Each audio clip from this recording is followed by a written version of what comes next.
courtesy is a big thing.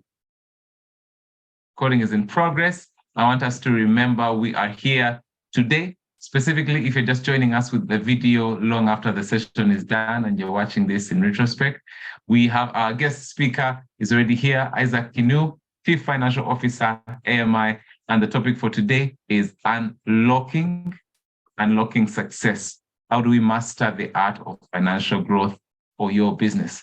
My name is Sam Chimera, super excited to be your moderator, and I've been your moderator for a few months now and super excited to continue doing that. That's me. Now over to you. I'm interested. I want to be looking at the chat. Let's start with sharing some top highlights. Just share one top highlight from last month. What's happening in your business? One top highlight. I know many things may not be in place, but just one top highlight. What's happening? Surely something is happening that is worth celebrating. So just one thing, type it in the chat and allow us to celebrate with you. Please go ahead and do that. I'm going to keep quiet and wait for you to respond. There you go. Share one big highlight that's just happened in the last month.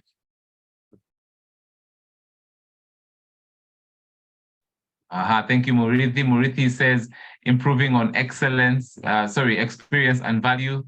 Increase referrals, Phyllis. Wow, good. New clients, okay, good. Someone else, please type in the chat. Let's see.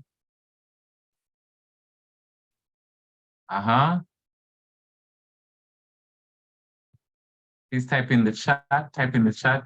We want to make sure we're celebrating. So I'm only taking a moment so that we have a bit of celebration going here.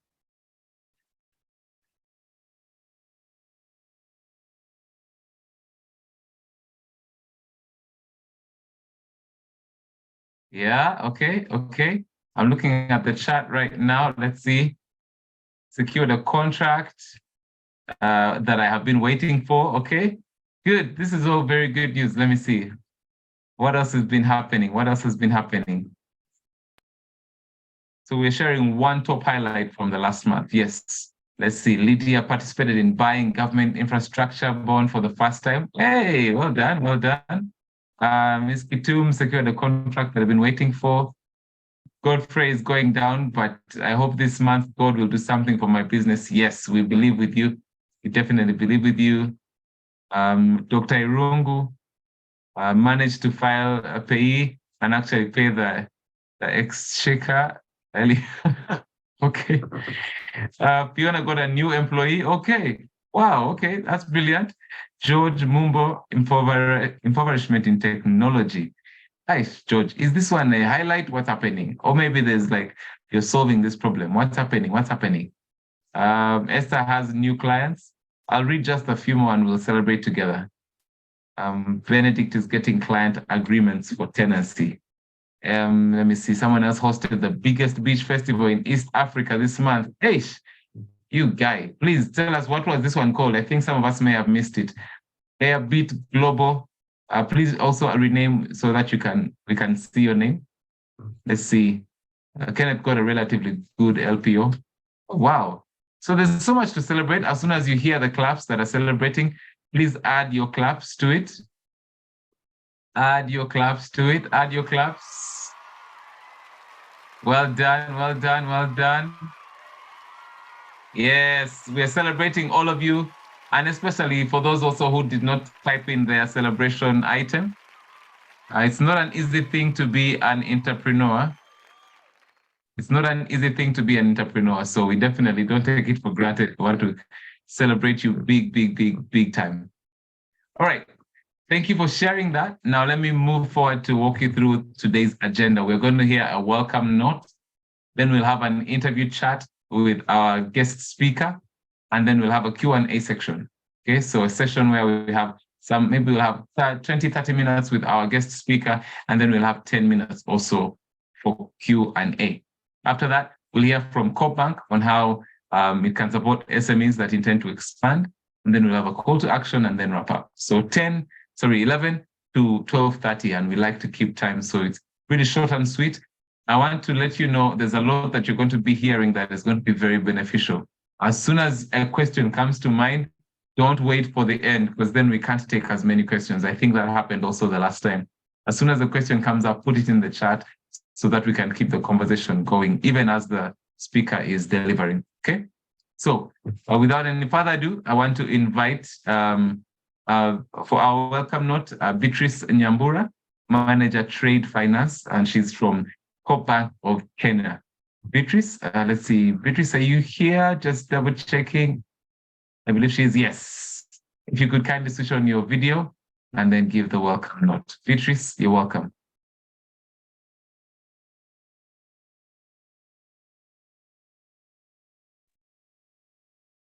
Hi, Sam. Okay, sorry, I think maybe Peter will be doing the welcome note.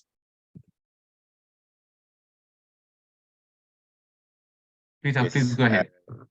Okay, good. I think Beatrice is the speaker. I should be giving the welcome remarks. I apologize. Thank you so much.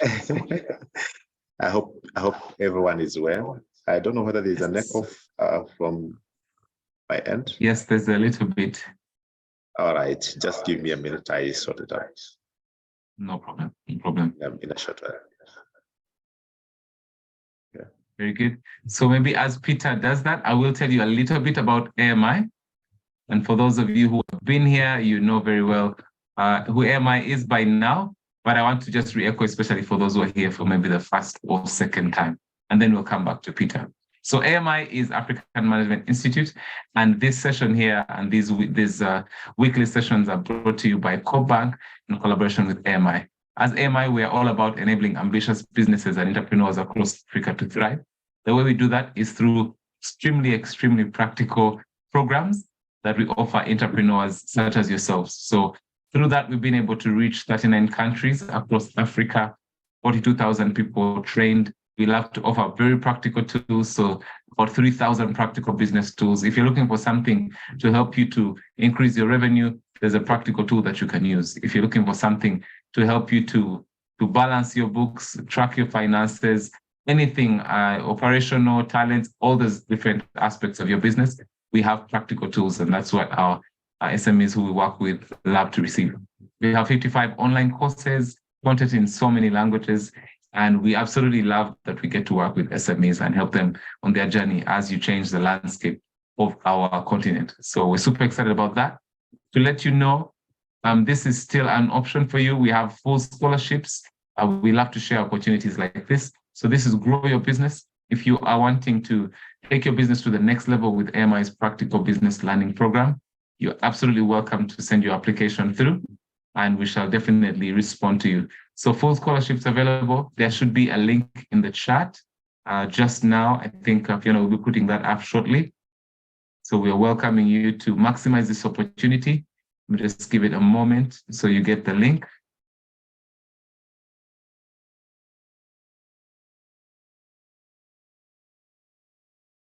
So this program is purely virtual. So we don't intend to take you away from your business, because we realize that entrepreneurs are very busy people. So the best thing to do is to help you get the assistance that you need, get you the tools that you need, even while you're running your business. Something you can use with your team, something you can use personally or with your partners. So this is the Grow Your Business program, and it's for all SMEs that are in Kenya, and also it's a virtual program. The link is in the chat, so if you want to jump into that, please go ahead and do that. For now, though, I want to turn it over to Peter, who's going to give us the welcome note. Peter, please. Yeah, thank you, Sam. Hope now you can able to hear me very well. Yes, perfectly. Thank you so very much, and good morning to all our customers and the participants who are in this session. We are glad and we are super happy to see all of you. It's yet another Thursday that we met just to have this session to discuss and to learn. And we really appreciate all of you for joining the session and joining in very, very good time so that we can start together. I see the room is full. We have more than 100 participants already. We are excited to see all of you. So thank you, AMI team. Again, Sam, Fiona, the background, Harold, and the whole AMI team for being together with us, partnering with us every Thursday to have these sessions. And delivering very, very good topics and looking for us speakers who will really be able to impact our business people even as we progress. So those who will be joining us for the very first time, again, a warm welcome. We do this every Thursday just to make sure that we keep ourselves learning. We, as a bank, identified this as part of the need that you have as business people to say yes, even as you continue to receive the financial solutions, even as you get the financing and the products that we have as a bank, we want to add this to what you also require in terms of training, ensuring that you have the networking opportunities. It's a program that we call the non-financial services program. So what do we do in this program? We have trainings, what we call the business clinics that happens in our branches. We have what we call the MSME networking forums in our regions, where we bring us together, and again, we bring good speakers and we have very good topics of discussion. We have these MSME webinars, the online events and the online engagements that we have with you every Thursday, again, with very, very good topics. We have what we call international business trips as part of this program. I indicated in the last meetings that we always take our customers out of the country to get exposure, tips, and also to meet suppliers in emerging countries. I think in the past we've been to China, Thailand, Israel, Turkey. This year, in the month of September, we want to have a trip to a place called Vietnam and Malaysia. So I think that is good news for us who are here. So you can start working on it. I know we'll be sharing more details.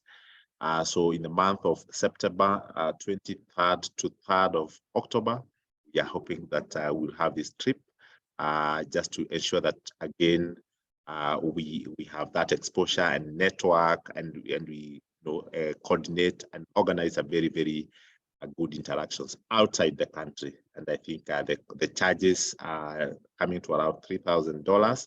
But we'll be sharing more details. So you want to keep close to your branch manager or your relationship manager so that you can get more details around it.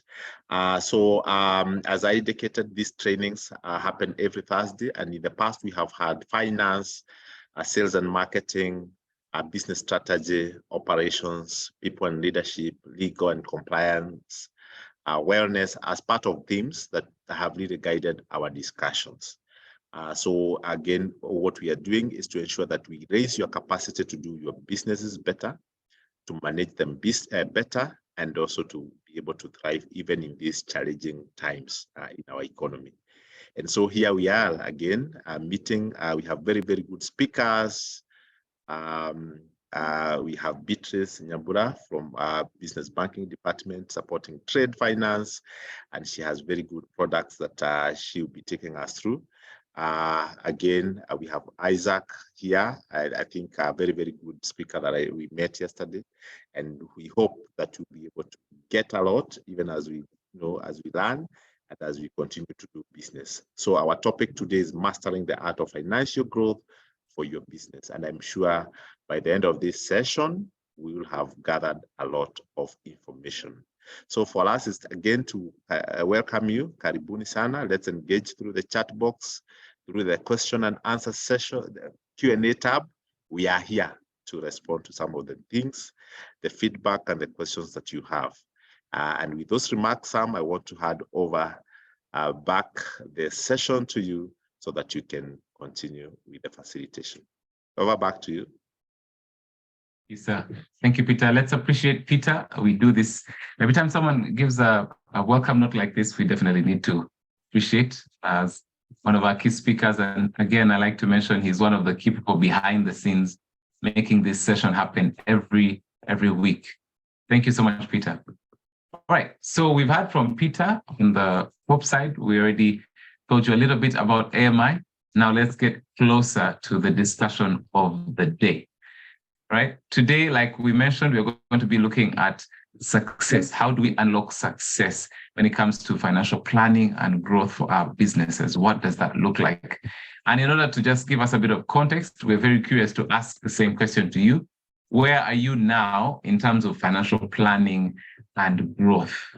Okay, so in terms of mastering the art of financial growth, we have 2 questions for you. So the 2 questions are, number 1, where do you stand on your financial growth journey? Are you just starting out? Are you making progress? Are you thriving? Okay. And the second question is, how confident do you feel about your financial planning and growth? Super confident, okay, concerned, or severely anxious or worried? Please let us know. And as soon as we get our guest in, I'm going to just engage him and get his thoughts on our responses here. It should be quite interesting. Please keep those percentages coming in, those responses coming in.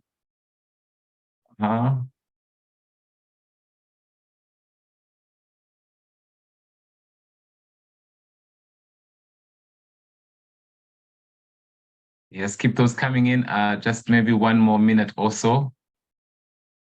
See, we are at closer to over 30% response.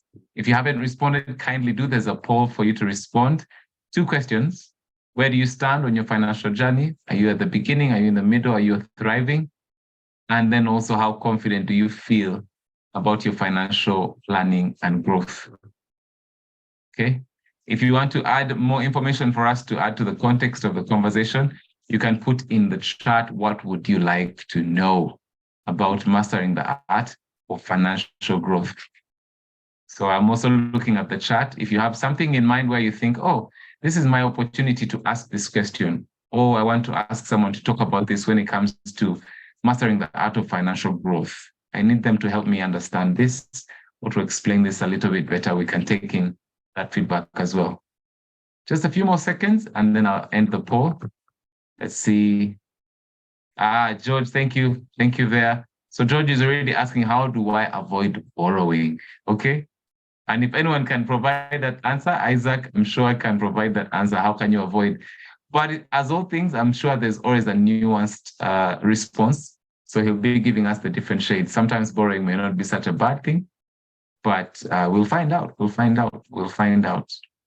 Let's see. I'm going to end the poll here. Let me end the poll so that we can jump into today's conversation. Let me share the results. So when it comes to the results, when we ask, where do you stand on your financial growth journey? From the 100% of the responses, we have about 60% are making progress already, implementing some financial strategies, but looking to improve. And then when we ask the question around how confident are you feeling, most of us are in level 2, we are concerned. We're not worried. A few of us are worried, but most of us are concerned. And then a few of us are super confident and okay, but the majority of us are in this bracket where we are concerned. Okay, so that gives a bit of context. Again, if you have a question while we're having this conversation, put it in the chat or in the Q&A. If you already have something you'd like to ask to find out about mastering this art of the subject that we're talking about, how do we go about it? How do we master the art of financial growth? Please put it in the chat and we'll come to it. Okay. But without further ado, I'm wanting to invite Isaac Kinu. He's the Chief Financial Officer, African Management Institute. And when you ask him about himself, he'll say, I'm a strategic and operational business professional who serves as a catalyst for driving business transformation. Okay. When he first started with SME consulting, he got into the habit of meeting with entrepreneurs occasionally and often to discuss their business consulting needs. And he was able to make an impact and witness business growth and turnaround. He's now with AMI and he says it's the place to be. Yes, it is the place to be. And he loves the staff and he's already feeling at home. He's been there for a few months and he'll be telling us how that is going. So Isaac, please come onto video. Let me see. Are you already on video? Yes, there you are. Good to see you, sir. Thank you. Thank you. Thank you, Sam. And good morning, now, everyone. I noticed, yes, I have 3 random questions for you that we hadn't prepared to ask you. The first one is about Bill Gates. You say Bill Gates is your, I wrote it down here somewhere, is your biggest role model. Why Bill Gates? Gates has changed the world. If you look at what we are doing now, the tools we are able to use, the computing, the packages, Microsoft, it came and changed the world.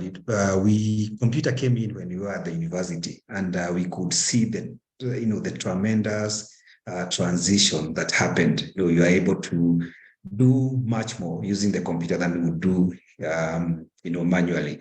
And in this case, I respect Bill Gates because he has not stopped innovating. He keeps on reinventing. There was Microsoft 97, MS 2000.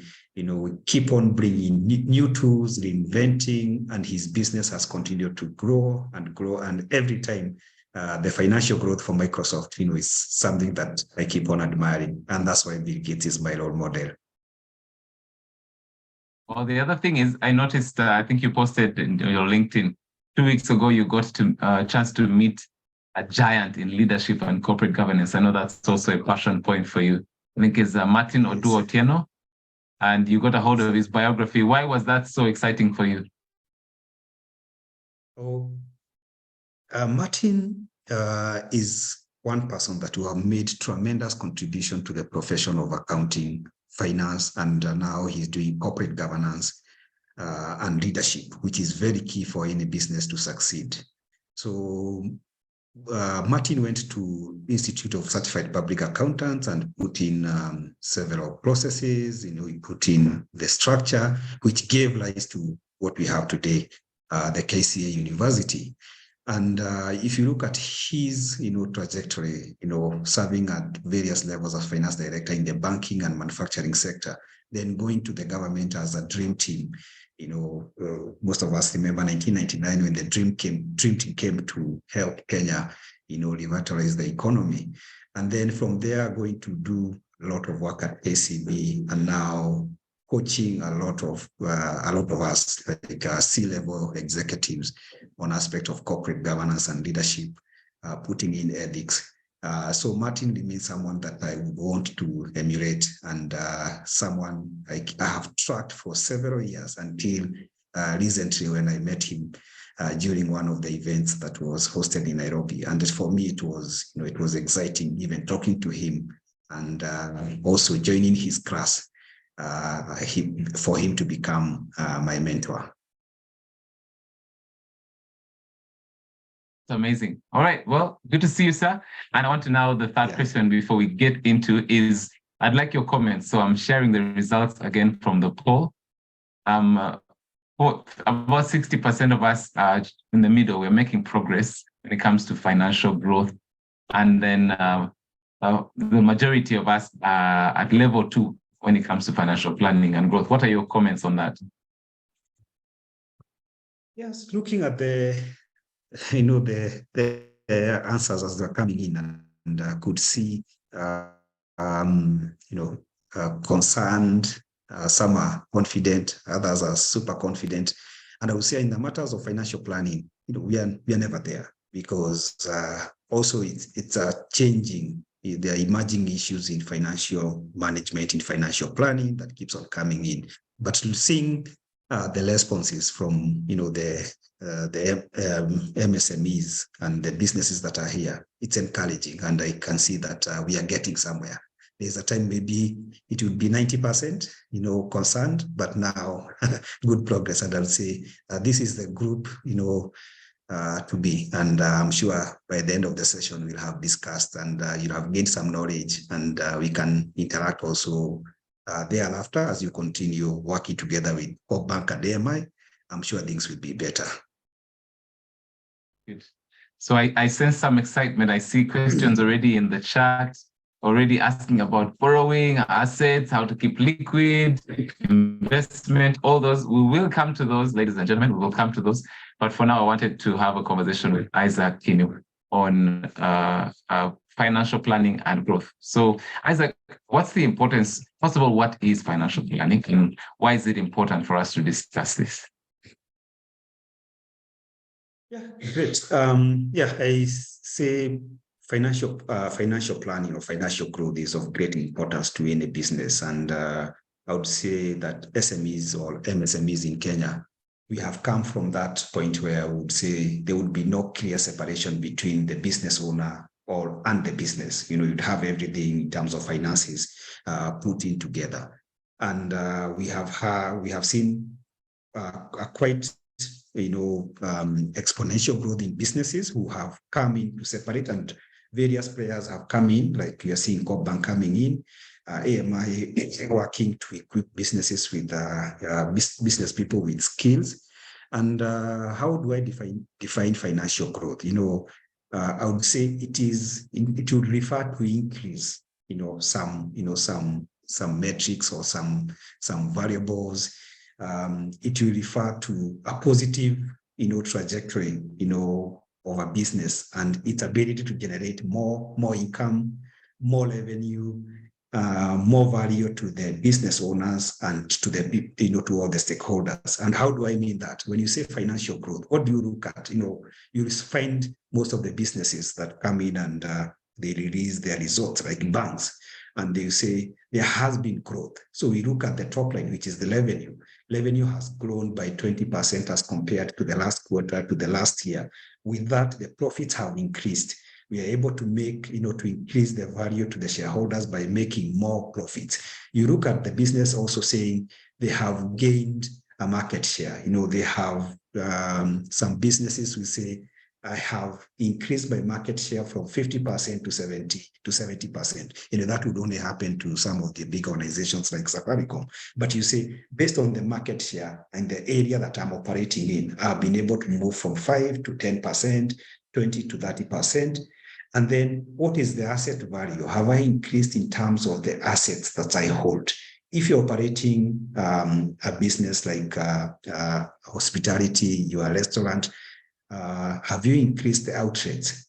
If you're in transport industries, have you increased the number of trucks or the number of vehicles that are doing deliveries? If you're in farming, what is the value of acreage that now you're putting under active farming? You're moving from 5 acres, they're now doing 10 acres. You had 3 greenhouses, now you're doing 10 greenhouses. So the asset value has grown for the business. So in terms of financial growth, those are the various metrics or the various points that we look at. Is there revenue growth?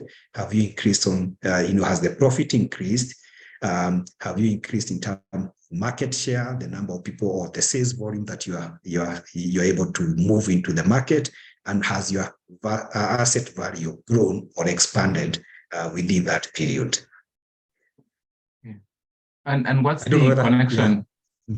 Oh, yes, I think it's right in line and we appreciate it. So we're looking at, just to recap, financial growth covers areas like revenue, your profits, your market share, your increase in asset value, and a couple of other things. What's the connection to financial planning? So between planning and growth, what's the connection? Yes. When you're looking for growth, you must have, done some planning. You say, you fail to plan, you plan to fail. And when you plan well and you plan for success, you set those ambitious goals. And the ambitious goals should also be smart. They should be specific, measurable, achievable, realistic, and within a specific timeline. And timeline, in this case, most of the businesses we look at them, will assess the business growth or the financial growth within a period of 1 year or 12 months. So in this case, we look at, how we as businesses come in or define financial growth and put in the importance. One, if you plan well financially, you're able to ensure that your business is stable. And stability in this case means that you are not running, or you're not walking blindly. You are walking toward a specific goal. And this goal has been able to be broken down even with some financial metrics. So in this case, you come in and put in your certain tools like budgeting, which shows you how to allocate resources. You do your cash flow management. I've seen the questions that, how do I avoid borrowing? Borrowing, depending on why am I borrowing and what is the intended purpose. You find that most of the businesses are not up to, to the point where they can sustain their own growth without looking for external funding. So you're ensuring the stability of the business. In this case, your long-term survival. We have seen that most of the MSMEs in Kenya, they do not survive beyond 5 years. That has been documented statistics. But when you do financial planning, you are able to know that my goals, my vision is able to be represented by the financial numbers. You bring in the budget, you bring in the cash flow management, which I'm sure you're going to discuss at length thereafter. And why do you also, what does financial planning helps you with? One, it will also help you to increase your market share.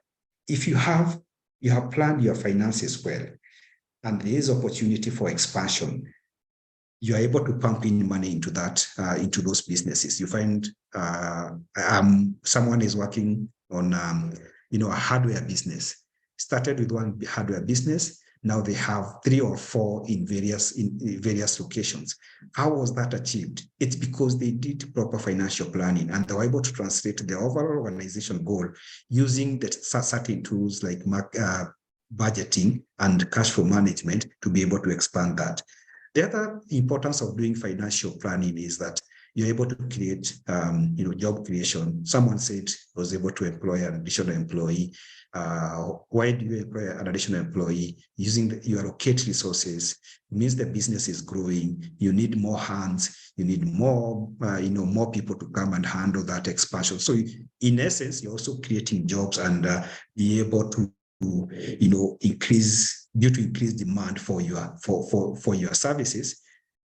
You also increase demand for support services within the organization. The other one is that importance of financial planning, and this is one thing that I keep on insisting to the business people, is you attract investors.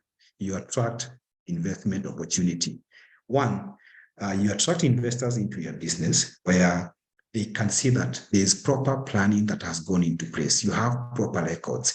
Your data can be evaluated. Your data can be analyzed. You have financial statements, that's profit and loss. You have your balance sheet in order. Your cash flow is doing, is okay up to, the level of the business. So you find that even the financials like banks, and any other person who want to buy equity to your business will be attracted to a business that has proper financial planning.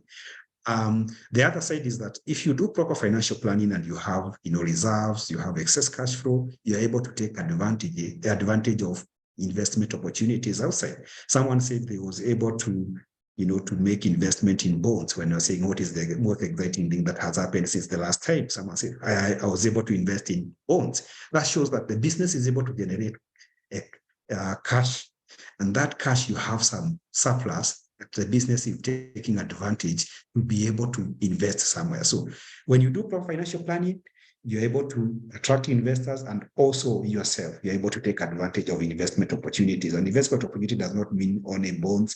There can be new businesses, there can be new tenders that are being floated, there can be new areas that you have always wanted to explore. And in this case, when you get to that point, you're able to take advantage of that. But you can only do that if you have done your financial planning, if you have kept your records straight, and you know how much is the business generating. Yeah, thank you very much for that. Now let's jump into this idea of budgeting, cash flow. So these are primary factors that contribute to our financial planning and growth. Now I know you have over 2 decades in finance and business management, so I definitely want to let everyone know there's something I did not mention in your bio. 20 years of accounting, business planning, project management, budgeting, forecasting, and a couple of other things. Please share with us some tips that can come through. How important is it to, for instance, look at budgeting, cash flow management, and some investment strategies? Thank you, Sam. Keep on meeting business people, even now when I'm at full-time employment at AMI, and the question is, this thing called budget, how do I do it? And I say, it's not complicated. It's the same way you budget for things in your house. You receive your salary. I have my bills to pay electricity, to pay water, shopping, and shopping to pay school fees for kids, and this is money for fuel. So how do I now translate that into business? Because the moment you mention budgeting in business, it becomes complicated. And my answer to business people is that it's the same simple basic principles that we translate to doing budgeting for any business, whether it's a multi-billion or 1 million or 100,000 value business. So what is a budget? Budget is being, when you're doing budgeting, you're just being proactive. And being proactive in doing what? In developing a roadmap. You are developing that this is a roadmap on how I'm going to spend money or how money should be spent. And it will help you in setting realistic. Remember, we said from the beginning is that when you're setting your goals, they should be smart. They should be specific, measurable. How do we measure those goals? We use the financial metrics to measure. They should be achievable. You're moving from 100,000 1 million, not 100,000 to 40 million, unless you're in other businesses. And then they should be realistic. You look at it, you say, wow, this is, very close to reality. And then timely within a period, within what period do I want to achieve this? So, and when the moment you are doing budgeting, now you are taking the goals or the overall organization goal, putting financials or the numbers into it. I want to grow from 100,000 1 million. I want to go from 1 million to 10 million. How do I achieve that? Or what is required? So it will involve planning and then allocating resources. So budget being a tool, it's like providing a roadmap on how you're going to spend money. How do we do that? We allocate resources, financial resources, and this will help us to achieve our objective. And by that, we do goal alignment. I'm learning a hardware. I want to in Nairobi, and I want to be present in 10 other counties within 5 years. Or how do I get to that point? The first year, maybe I should open 2 hardwares in the counties that are neighboring Nairobi. So you take that goal, and that goal now you start allocating the financial resources that are required to achieve that. So the resources, you bring in the expenses, you bring in the people that are required, you need to rent, you need to pay, how do I source for the goods to sell? So by that, you're still preparing the budget. So you align your goal into you align the goal into financial objectives. And in this case, you're saying, I want to be in 10, I want to be 10 counties, starting with 3. 5 years. This is the sales value. Yeah, this is the sales value that I want in the next year. So if I'm doing 10 million in one hardware, I should be able to do 30 or 20 million in the first year. So what do I need to generate 20 million? I need to hire people, I need to rent space. So you're allocating those expenses and being realistic as possible. So you align your goal. Yeah. You do goal alignment with and the budget will help you to allocate now the financial resources. And then with the budget helps you to do expense control. The same thing in my house. I've said I'm going to spend 10,000 for fuel this month. Then I find during the middle of the month, I'm already at 6,000 on fuel. And I have 15 more days. What do I start doing? I start putting in, control measures to ensure that the same you start thing. walking a bit. Yes. The same thing for business. If you say my revenue is supposed to be 20 million at the end of the year, and with that, I'm expecting to make maybe a profit of 30%. So you're expecting to make 3 million. These are my expenses. The operating expenses should be about 5-6 million. Then you find by around September, you're already at 4 million. You know that you have overspent. If revenue is not growing at the same rate, there's something that is happening. So what do? Yeah. We start putting in measures to do, expense control, and this will help us to achieve our goal, the financial goal that we want. Then when you're doing that expense control, resource allocation, aligning the goal, periodically, we have to do performance evaluation. A budget, you don't prepare it, then you keep it. Periodically, and I advise you do it monthly, we have to do performance evaluation. And in this case, you identify the performance gaps You make necessary adjustments, as you said. You see this expense is maybe we can be able to push it forward. We can be able to reduce. We can maybe escalate. You had planned to hire 3 employees, but the way the business is growing, you need maybe 4 or you need 2. You're able to do all that. You identify gaps, you make necessary adjustments to be able to track that performance. And then finally with that, you're able to readjust your budget, and readjusting your budget, we call it reforecasting. Reforecasting should maybe help, should help know that we planned to move from point A to B, and this was a straight line that we did in our budgeting. Based on our performance evaluation, we are seeing there are gaps. We are seeing there are areas of improvement, or we are seeing maybe we were a bit cautious, and now we are able, there's a construction boom in a certain area. We opened our warehouse. We are lucky, we had done our marketing research, maybe a bit cautious, but now the business has grown. Maybe instead of 20 million, we are going to do 30 million. So quarterly, you come back and sit down and say, can I do some aspect of reforecasting? And in this, you can reforecast up or down, depending on the performance, how it is. If I come back and I see I'm spending 9,000 on fuel every month, or I have to make, is that a saving, or is it I did overestimate? If I'm spending 15,000, what was it? What happened? There's some changes that came into the business.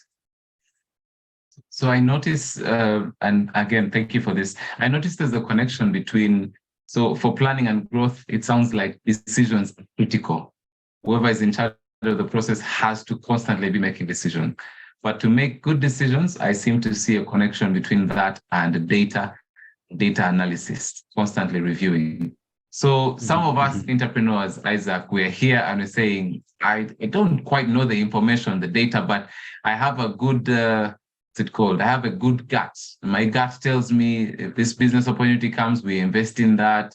And I've managed to run my businesses over the last couple of years. What would you tell a person like that who says, the data is not too, as long as I have an intuition, business acumen, all sorts of words we use. What would you tell that person? I'll say that the moment you do clear separation between the business and yourself, yes, I like business people because they have that intuition to know where are the opportunities. They can smell the opportunities and move on. But the moment you do the separation between the business and yourself, the business start moving in its own course. And that's why you keep on saying, you keep on now hiring people to help you run the business. You engage suppliers, you engage customers, and I'm sure with all this, you need proper recording. Invest in proper systems that can help you learn the business. In addition, you can have good systems. You can have, and in this case, I advise the businesses start from the basic accounting records or bookkeeping record system that you can have, so that by the end of the day, you know that these are the sales, and you have historical information for you to do financial analysis. So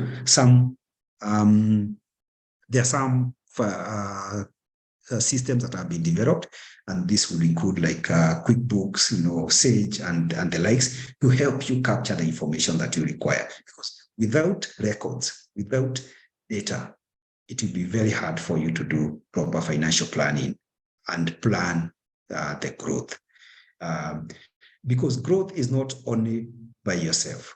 You are here because you have a relationship with CoBank. Bank is coming in as a business enabler in terms of providing financing and also the business skills that you require to run your businesses.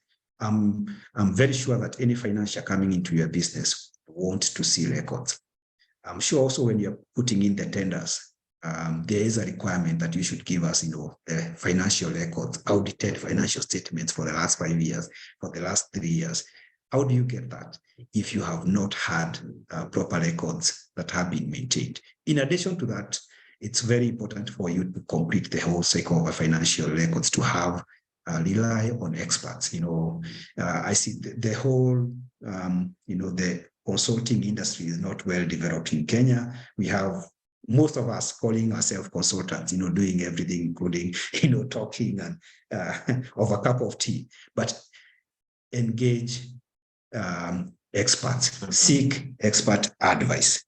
And the expert advice, I mean, if you have an in-house consultant, if you have an in-house accountant, you can seek services of more experienced people to help you analyze the financial statement. It's not just the profit.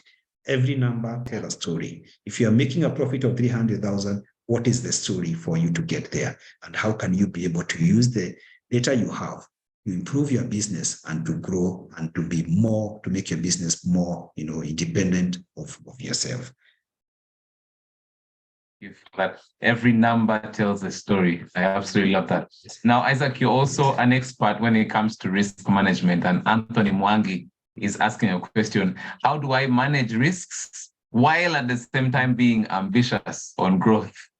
What's your comment there? Yeah, in this case, risk is unforeseen, unforeseen circumstances that happens and impact your business. From yesterday and today, there are protests happening in Nairobi. So what happens to most of the businesses? They are closed. We have shut down because we don't know what would happen. It's quite unfortunate. COVID came, and what COVID taught us is that, wow, we need to have a proper risk management, strategy for us to move our business to the next level. So what is risk management? When you say risk management, big statement, this should be applicable to corporates. Yeah, and what we say is that how is it linked with financial growth? How do we come in as SMEs or medium, small and micro enterprises and implement risk management strategies? One, you have to identify potential risks that could impact the business growth or the financial growth. We have seen severally businesses at our biggest market, Gikomba, every time there's fire. And what happens? Someone would come in front of a TV camera and say, I have lost everything. I don't know where to start. We advise, how do we mitigate such risk? Their protection against those risks that come in, like you can take insurance, you can be able to work with organizations that provide that cover in case of several perils like fire, like flooding, like your business burglary, your employees, getting fraud within the organization. So that is also aspect of risk management. And I ask businesses, do not run your business like there is no tomorrow. What you have to ensure is that as you are growing your business, there are some risks that you cannot be able to mitigate or you cannot be able to manage yourself. Transfer them. There are organizations that can help you to mitigate and learn with those risks. So how does risk management contribute? One, I said protection against financial losses. We have discussed about several perils that will come in, fire, burglary, and the like. And the other one is you are able to, to strengthen your financial stability. That one day you are not at point 10, and then the next day you are at 0. Because burglary happened, your business was wiped out, there are floods, or you're in farming, when I talk to some farmers, they are doing large-scale farming, and we have had, the providers in the market coming up now with, crop insurance, coming up with livestock insurance in case of drought. So there are all these that keeps on, inventions or innovations coming into the market that we can take advantage of. What we know in Kenya is that insurance came in, it was introduced in a bad way, and those days you would have an insurance agent coming to you and saying, what happens when you die? So we associated insurance with death. You're telling me when I die, what happens? But in this case now, remember, the business is clear and a separate entity from yourself. So we are protecting against your business. You ensure succession. Today, you are not there. Tomorrow, people to learn with that business, they need to understand that aspect. And then when you do proper risk management, you're also able to assess your investment decisions and such as, expanding operations. You assess the risks of opening the business in a certain area and you mitigate it. How do I launch a new product, entering new markets? So you're able to do all that market study, or the business study in a new market and bring in the aspect of risk. How is it going? And that brings us to another aspect of developing, scenarios. The scenario A, B, C, and when you're doing that, best case, worst case, best case, you are doing risk management. And then when you do proper risk management, you also improve your borrowing capacity. When you implement that, business lenders, they consider some risk exposures. What business are you? Have you mitigated those risks? And they're able to come and say, yes, if you have mitigated those risks, even then they feel they have that level of confidence. Yeah. Isaac, allow me to, you mentioned the keyword that came in there, and Brenda had a question. So for those who are watching, hopefully by now you already know we are into the Q&A section. And you said borrowing, and immediately someone I remembered had a question. Brenda Wairutu. Let's see. Isaac, I'm going to challenge you to make the answers really short because we have so many questions coming in. I think everyone wants to pick your mind on so many issues. 2 questions about borrowing. George Mumbo says, how do I avoid borrowing? And then Brenda says, how do I use borrowing to build assets in a smart way? Is there a way of putting this together? What's your short answer there? And then we get to liquidity. I would say avoid borrowing if if you're borrowing using your business, that money is not going to be used in the business. If you're using your business to borrow. So borrow only for the business. For the business. And that's what we call financing your business using external funding, coming from it. Why? Yeah. If you're borrowing using your business to buy a personal car, is that personal car helping you to generate income or to generate more business, more income, more revenues for your business? If you're borrowing from a bank to expand your business, 1, it improves your cash flow. 2, helps you expand on the asset base because you are putting the money into the business. And the moment you expand asset base for the business, you increase your revenue. By the time you increase your revenue, you increase your profits and your business. Remember from the beginning, the metrics, it's revenue, asset base, and the profits. And then finally, if you are able to make more sales, increase your market share. So you borrow to improve your cash flow, use that cash to invest in the business by buying assets. Those assets generate revenue and more profits, and ultimately increase your market share. Very good. So, oh, wow. Okay. I like that. Let me just repeat that. So invest so you can increase your revenue. From there, you can increase your asset base, which leads you naturally to profitability, and then you can push market share. Let me move you to liquidity. Please advise, what's the best liquidity ratio? Some of us have all our money locked in assets. What's the best liquidity ratio? Is there such a thing anyway? I would say liquidity ratio depends on the business. Nowadays, we don't look at the traditional metrics where we say, the quick ratio, the acid test ratio, where you take the debtors or the current assets and then divide by current liabilities, and then you say 2 to 1. My current assets can cover my current liabilities to the ratio of 2 to 1. We have moved from that and we proved it and said, what is your current burn rate? How am I burning my cash? I have 1 million in the bank and my burn rate is 200,000. So I have my burn rate, in this case, it's about, I'm burning this cash at a rate of 5, in that I have cash cover 5 months for all operations. So that's the cash I have in the bank. Then we come in and say, there's another aspect of managing cash or managing liquidity, which is the cash conversion cycle. And the cash conversion cycle means that if you're in the business of, assume you're buying and selling goods, from the time you bought that product from a supplier to the time you converted it to cash. And cash means when you bought cash. So you buy, I would say, business dealing with products or stock. You bought this from a manufacturer. You brought it into the business. You're able to sell to someone on credit or on cash.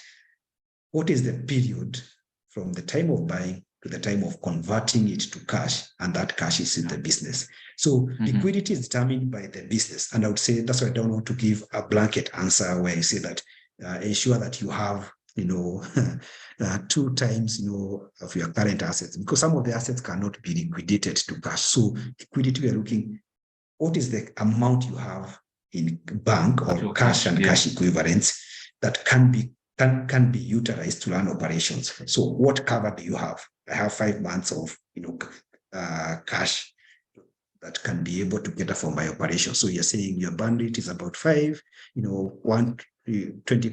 and that's enough. Then look at your cash conversion cycle. From the point of buying that item to the point you convert it to cash, what is that period? If you're in import business, sometimes it would be 6 months, 5 months.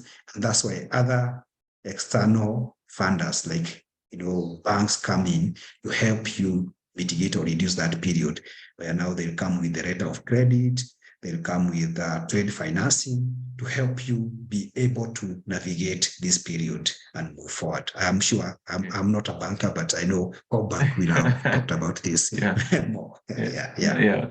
So I love that. So let me just to backtrack the 3 things I've had that are really important. If you have to answer a question about liquidity, please consider your cash burn rate. How much are you burning on a periodic basis?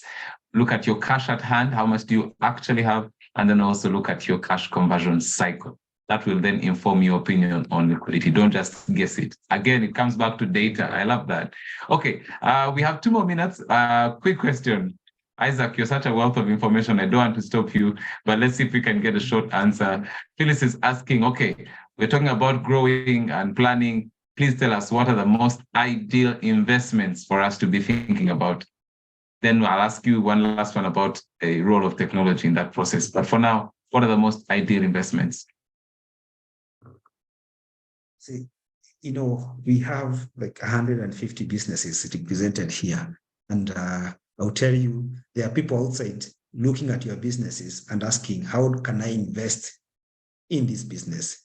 So you are looking for ideal investments outside, but someone is also looking at your business. So I usually say the business you have is your first, is your first point of investment, because that's what you're doing currently. That's what you understand better. If today, I see someone running a business of restaurant, and they're making money, the cash is good at the end of the day, the cash banking. Do I have the experience to learn that? So I would say the first call is your business. Build your business, believe in it, have vision, goals, develop financial growth, and then you'll also attract people to be interested in the business. In addition to that, I would say there are also investment opportunities like now, given the economic status of various, in the country, businesses are down. Do you have that surplus funds? Do you have those excess cash in your business that you feel, instead of putting them lying idle, and we invest in fixed deposit account? Banks will offer some products, fixed deposit. Banks nowadays will also facilitate in you buying treasury bills, in buying investment bonds. As you said, there's someone who came in earlier and said they did invest in bonds. In bonds, you're seeing now the rate of return is about 15-16%. So that's a good return. But that means, do you deprive your business cash to invest in bonds? Your first call should be your business that you have started. And how can we leverage technology towards this growing of our businesses? Yeah, technology is part and parcel. As I said, systems have come in to help us in proper records, so we no longer have to use a ledger book, those big ledger book to write sales every day. We still do that. But technology is easier, make it easier for us to keep records.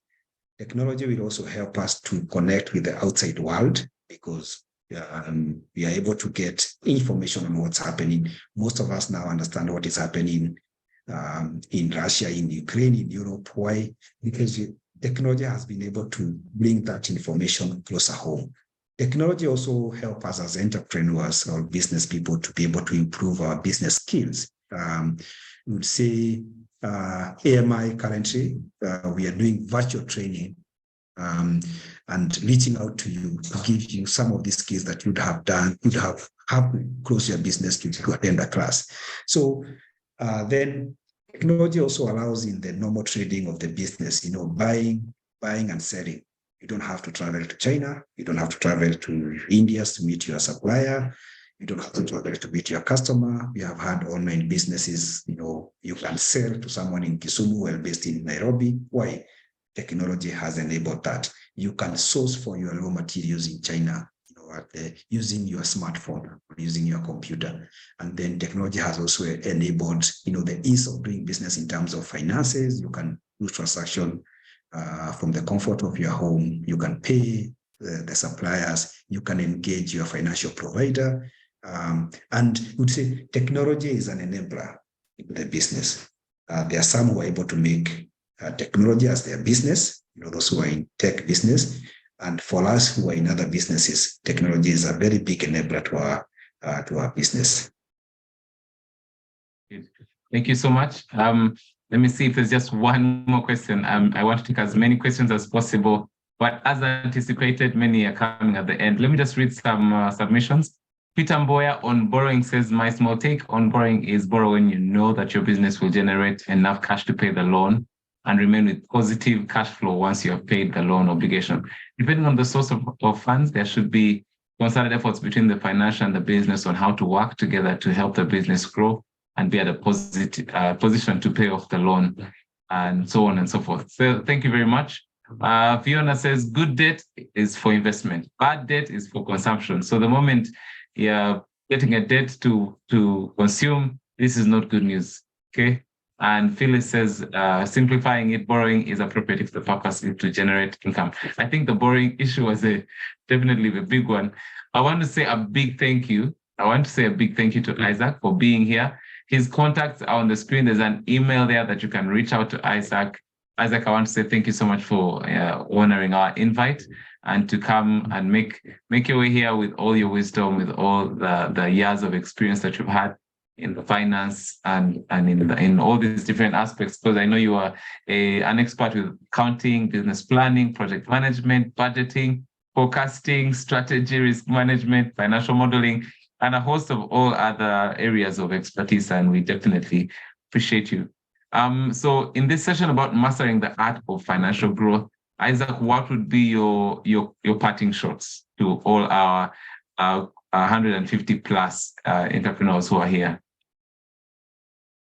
Yeah, my parting shot would be to, for build a strong or a solid financial foundation for your businesses. And how do you do that? Start with having those ambitious goals or having clear goals, and those goals should be linked with your financial, objectives. So have a solid financial foundation for your business, and with that, you see that even attracting investment, even new investors, when you go to, treat a bank like a bank is an investor into your business because they're giving you funds to expand business.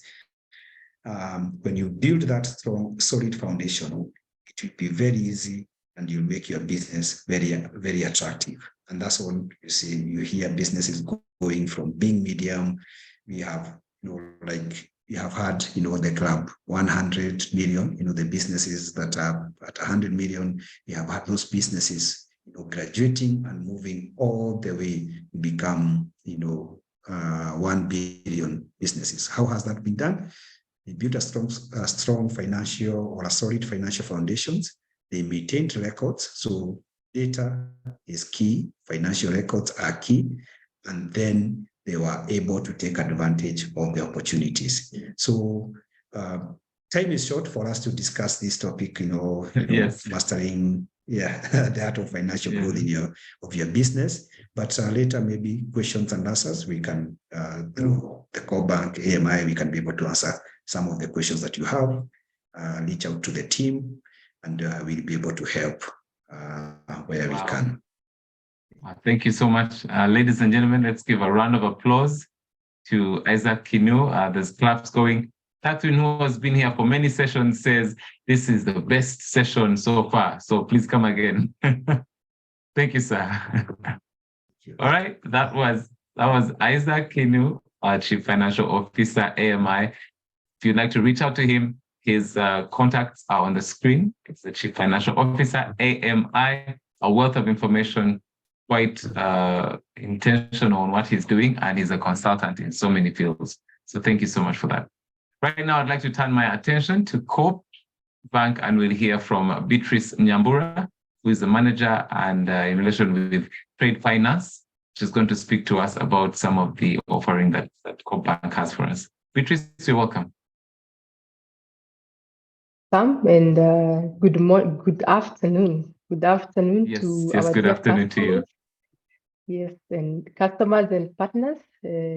It's a pleasure to be here to get to talk to you about what the bank can do in terms of partnering with you.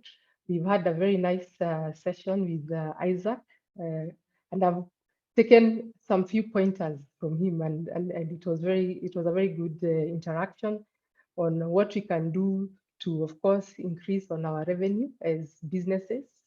How do we increase on our market share? And then, of course, how do we grow our assets? And as a cooperative bank, we are here to partner with you to ensure that we take your business to the next level.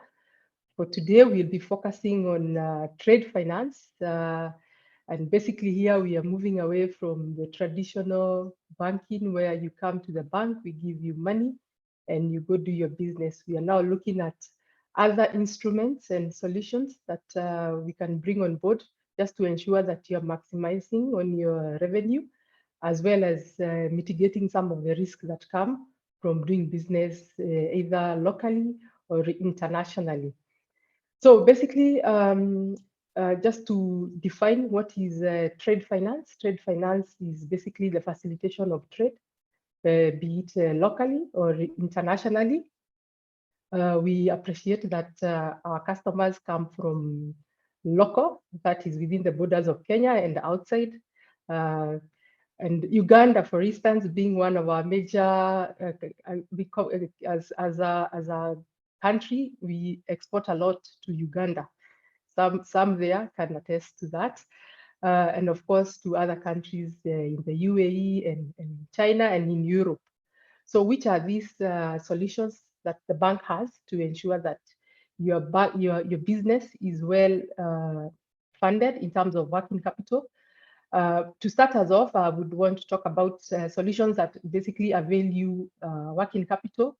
You could be here and you're a supplier or a contractor, and you get LPOs from institutions, the procuring institutions that we have in Kenya. Could be the government, could be a corporate body, could be an NGO, and they give you an LPO and you have no way of funding that, or you don't have sufficient funds for that. Talk to us in Cooperative Bank. In our over 180 branches, and we'll be able to do what we say a short-term lending to you that will allow you to be able to attend to that LPO and be able to deliver on what you are called upon to do. Moving from there, we also have situations where you have already invoiced the procuring entity. So you have an invoice, but you don't have funds to do the next job. As Cooperative Bank, we ask you to come and bring the invoices, and we are able to discount the invoices for you. And we have partnered with supermarkets, We have partnered with big institutions. I would even name one here, Naivas. We are already doing invoice discounting for Naivas supermarket. Just bring the invoice to us and we'll be able to discount and release funds to you to be able to continue with other businesses that you are getting along the way.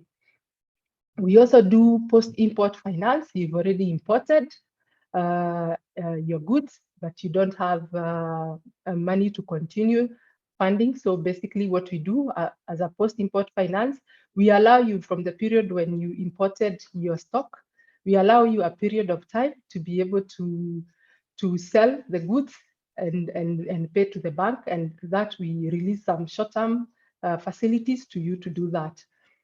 We also have other facilities where we basically look at your working capital cycle. I'll use an example of a hardware, and I know Isaac also did mention about hardwares. Maybe you're seeking to expand. You have from one hardware to maybe 10 across the country. So what we do as a bank, we look at your hardware and the various suppliers you have. For instance, you could be doing mabati, you could be doing nails, you are doing cement, and all those items that are sold in a typical hardware. You come to Cooperative Bank, we give you a facility that allows you to pay your suppliers. So all you need to do is bring to us the invoices, we pay your suppliers, and you'll be able to pay the bank within a period of 90 days, depending on your working capital cycle. Again, we also have customers who do importation, and we do know that one of the issues that we have at the Kenyan ports is that we have goods that have been imported, but the owners were not able to honor in terms of the import duty that is required to be paid for those goods. So what we do as Cooperative Bank, we come in and we facilitate for your import duty by paying for that. We also pay if there was any demurrage that had been accrued, we'll be able to honor that for you. All you need to do is that to ensure that you don't incur any of those charges, talk to us early enough to give you that line so that as the goods get to the ports, we are able to honor the duty and all those other charges that come with that. And your goods will be cleared and allow you to continue with your business. Moving away from the working capital, we also have other instruments that allow you to mitigate risk, which is very critical for business. Risks are there in business, and we always have to look for ways to mitigate them. One of the ways we do that, we do know that every day within our dailies and in the electronic media, there are institutions that bid for jobs. They issue out tenders and they call out to suppliers and contractors to bid for those jobs. As Cooperative Bank, we are very fast to issue bid bonds to our customers, and we are able to do that within 15 minutes from any of our branches. So just walk into any of our branches and we'll be able to facilitate for a bid bond on your behalf. Progressing from bid bonds, we have performance bonds. You have already won the contract or the supply business, and the procuring entity, be it a ministry or a corporate body, they need a performance bond. Come talk to us and we'll be able to facilitate for a performance bond on your behalf. We also have other categories of customers who basically get their stock from major manufacturers, and the manufacturers ordinarily would give you these goods for a short period, let's call it 7 days, and within that period, you're expected to pay back to the manufacturer. So what do you do? What does the manufacturer require? They need an assurance that they will be paid, and they request for bank guarantees from you. There you walk into Cooperative Bank and we are able to issue you a bank guarantee, which is basically an assurance that you will be able to pay for the goods within the period that you've been be able to negotiate with your manufacturer or your supplier. Moving on, we also have, we are able to facilitate for immigration and custom boards. Immigration boards, that these are institutions that get labor from outside the country. You could be getting an expert to come work, and from the immigration at Nyayo House, they require an immigration bond. We are able to facilitate for that. We have customs bond. Those are customers who have These are mostly maybe an assembler. I'll use an example of an assembler for motorbikes. When you get those motorbikes or the parts of the motorbikes from say China, and they come in and you don't want to pay duty there and then, and you want to postpone to pay that duty later, our KRA will require that you get a custom board just to get the assurance that you'll be able to pay for duties when you actually get to dispose the goods that you are assembling, or if they were for onward transmission to another country, that you'll be able to pay for those duties. Work to us and we'll be able to facilitate for our custom boards. We also have other instruments that we use to mitigate risk of payment, and that is a letter of credit, a very critical document that is which is basically considered the safest method of payment in international trade.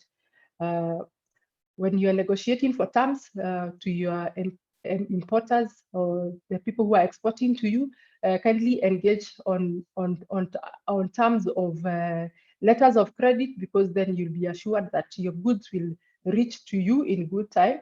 And if you're an exporter, it will ensure that you get paid for the goods that you have exported. We could move to the next page.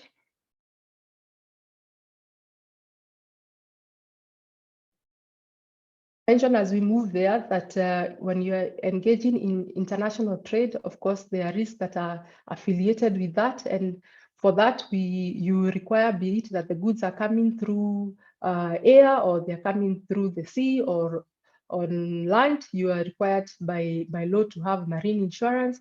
Cooperative Bank is able to facilitate for marine insurance on your behalf.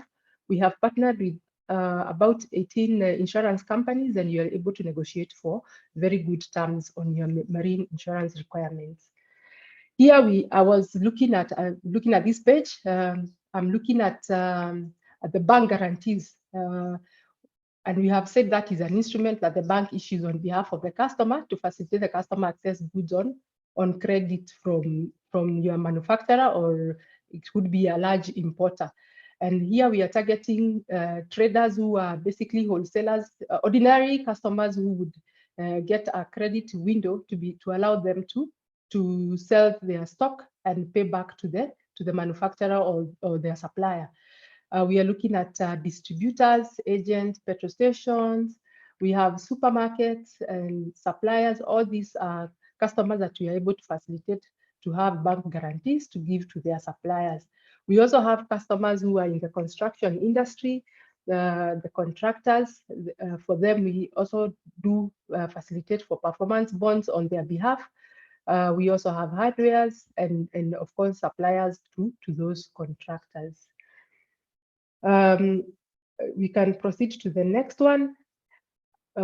As I started, I mentioned that for trade finance, basically we are moving away from the traditional loans and the overdrafts that the bank give. And here we are trying to make a comparison. If you leverage on some of these instruments that the bank has, like the guarantees and the letters of credit, you will actually make a saving. And here I was comparing a loan of 5 million against a guarantee for 5 million, and you can see the savings that you are likely to make out of engaging in a guarantee, which serves the same purpose as a loan, and that way you will actually be speaking to the profitability of your company. All these are facilities that are handled at Cooperative Bank, and we are able to place you within the best, or rather we are able to solution you based on the kind of business you're doing and the working capital cycle that you are in.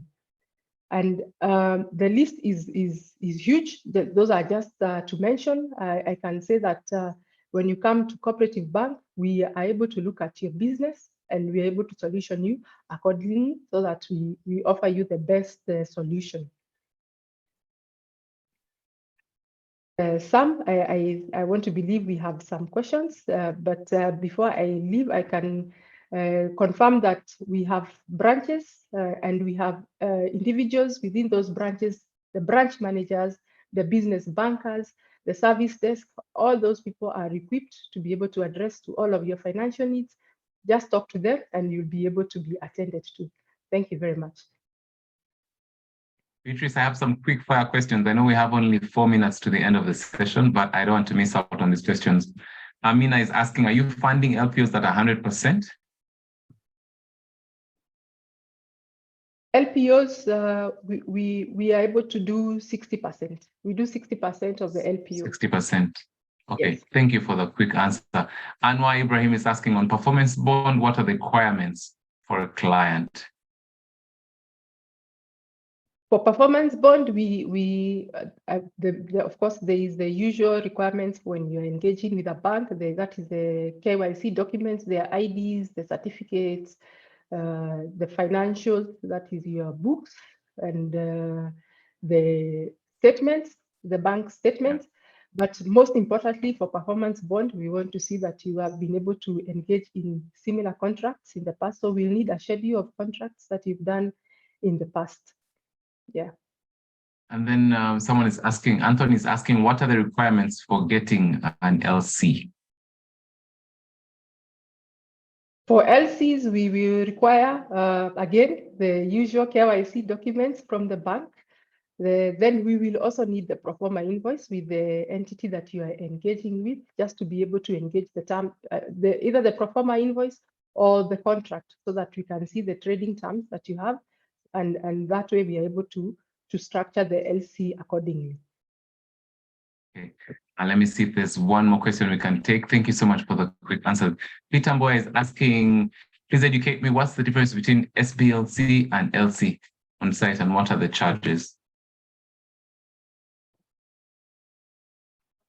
In terms of an LC, basically this is an engagement that assures you of payments from your exporter, from your importer, and also within, and I'll use an example locally, maybe you're engaging a big entity. I'll use the example of KPLC. You are supplying some goods of very huge value, could be in terms of billions, and you need an assurance of payment. Basically, an LC gives an assurance of payment. So with an LC, even when you are conducting business locally, that way you are assured that once you have an LC in place, then the body that you are supplying to is compelled to pay you, because all those engagements go through the bank. I'll end with Rosemary's question. Please explain the difference between guarantee and loan, and then we'll get into the last bit of our time. The difference between a guarantee and a loan, basically we give you money to go and pay for your supplies or for the stock that you're seeking. A guarantee is an engagement where the bank gives a guarantee to your supplier. Your supplier gives you a period within which you're supposed to pay. The bank stands in to guarantee that you will be able to pay in case, or rather the bank will come in to pay in case you don't pay within that time. And in both scenarios, of course, the bank needs to know you, to understand your business better, so that they are also able to guarantee you. Basically, they are standing on your behalf or in your behalf to ensure that your supplier is comfortable to give you those goods on credit. Maybe I will make this the really last question, because there are so many questions coming. Beatrice, if someone wants to find out more about your presentation, what's the security needed, all these things, where do we find them? Is it on the website? We'll host all that on the website. And again, this is a recorded call. You can also go back to what we've just discussed. But most importantly, I give reference to our website and our branches for any further feedback that you need. Very good. Thank you so much. Now, without further ado, I know our time is fast spent. Beatrice, thank you so much. I want to take 3 extra minutes of your time, if that's not too much of a problem, everyone. Kindly help us respond to today's feedback poll. So what's your experience in today's webinar? Did the speaker seem knowledgeable and well prepared? Did you feel that today's session was interactive? Third question is, how applicable is all that you've had today? And then, was it easy to join today's session? We do this every week, and it's really important for us to get your feedback, because we're always trying to improve.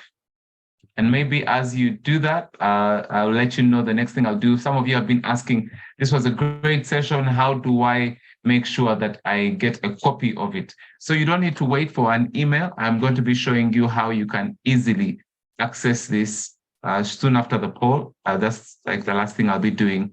There's a short clip that I'll show you that can walk you through 2 or 3 steps where you can go to the website or click the link that will be shared, and it will take you to what the website is. So you can access these anytime you want, today's session and all the other sessions that we've done in the past. Okay. Maybe as you respond to the poll, let me try to multitask this way. Okay, here we go. For those who have been looking for how can I access the information and all these sessions that we've had, please watch the screen. So you can type into Google directly, Co-op Bank, MSME webinar, anything of the sort. It will take you to the Co-op Bank portal. So you can see the website is there. And as soon as you get there, it will take you to Knowledge. So just go to Knowledge Hub and click on webinars. So website, Knowledge Hub, webinars. That's all you need to know. And as soon as you click there, you have a list of all the sessions that we've had in the past. Pretty easy and simple. So you find this session as well in the collection of sessions. Now, we call to action as we finish. Please, again, we insist, please visit your branches. Most of the questions you ask are very nuanced, and it's very difficult to give a short answer to a nuanced question. So if you want further help, please identify and discuss your business financing needs with your relationship or branch manager. And then the other one is that the link is shared in the chat. So you should be seeing a link that is shared in the chat for those who want to access these webinars, okay? All the webinar recordings are accessed through the MSME web portal. Right, thank you very much. Now, lastly, I'm going to invite Beatrice to say a prayer for us, and then we'll close off. Otherwise, we want to say thank you. Please reach out to us. The numbers are on the screen. You can use our contact center numbers as COP. You can use the emails on the screen. There's also a WhatsApp number which you can see, and it will also be on the website. Okay. If you have any information you'd like to share with us, any ideas on how we can make today and other days even more beneficial, please reach out to Fiona Maina.